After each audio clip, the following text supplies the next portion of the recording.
শহীদ president Ziaur রহমানের নাম তারা মুছে দিতে চেয়েছিল ইতিহাস থেকে, বাংলার ইতিহাস থেকে। আজকে যে নির্মম পরিহাস, তাদের নেতার মূর্তি ছবি যেখানে আছে বাংলাদেশের জনগণ সেগুলো সমস্ত নামিয়ে ফেলেছে, আর শহীদ প্রেসিডেন্ট জিয়াউর রহমান বীরুত্তমের নাম সবার সামনে ভেসে আসছে, তাই না? কেন? কারণ হচ্ছে যে শহীদ প্রেসিডেন্ট জিয়াউর রহমান বাংলাদেশের মানুষের অন্তরে চলে গেছে। যে কথা আমরা সবসময় বলি যে তাকে যতই তোমরা ভুলে দিতে চাও, তার নাম যতই মুছে দিতে চাও, তার নাম বাংলাদেশের মানুষের অন্তরে প্রবেশ করে আছে। প্রিয় সহকর্মীরা, বন্ধুরা, ভাইয়েরা, যে কথাটা এখানে আমাদের বক্তারা, আলোচকেরা, বিশেষ করে জাহাঙ্গীরনগর ইউনিভার্সিটির ভাইস চ্যান্সেলর সাহেব বলেছেন যে শহীদ প্রেসিডেন্ট জিয়াউর রহমানের আমরা বলি জিয়ার শ্রেণী, ছেলেরা স্লোগান দিচ্ছে, আমরা স্লোগান দিই, তাই না? জিয়ার শ্রেণী তখনই আমরা হবো যখন জিয়াউর রহমানকে সত্যিকার অনুসরণ করতে পারবো। তার যে জীবন, তার যে কর্মজীবন, তার যে রাজনৈতিক চিন্তা, সেগুলোকে যখন আমরা বাস্তবায়িত করতে পারবো, সেটাই হবে সবচেয়ে সৈনিক হওয়ার উপযুক্ত কাজ, তাই না? তো সেখানে সবচেয়ে বড় জিনিস কি ছিল?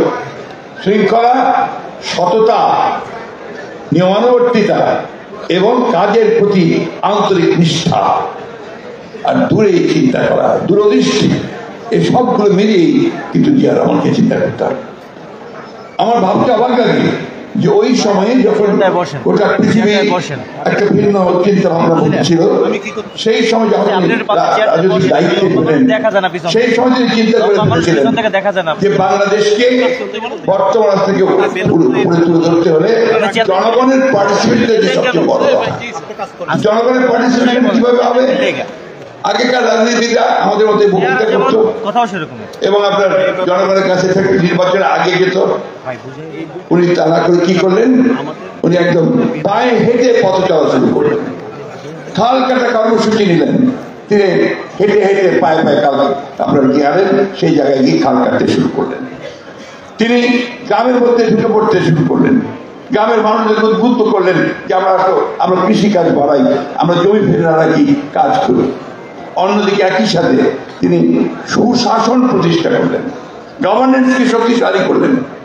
তখন তার আমলে আপনার ঘুষ খাওয়া খুব কমই লোক চিন্তা করতে পারত।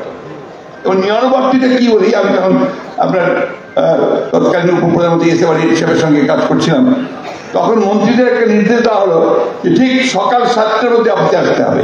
তখন অফিসের টাইম ছিল 8টা থেকে 2টা।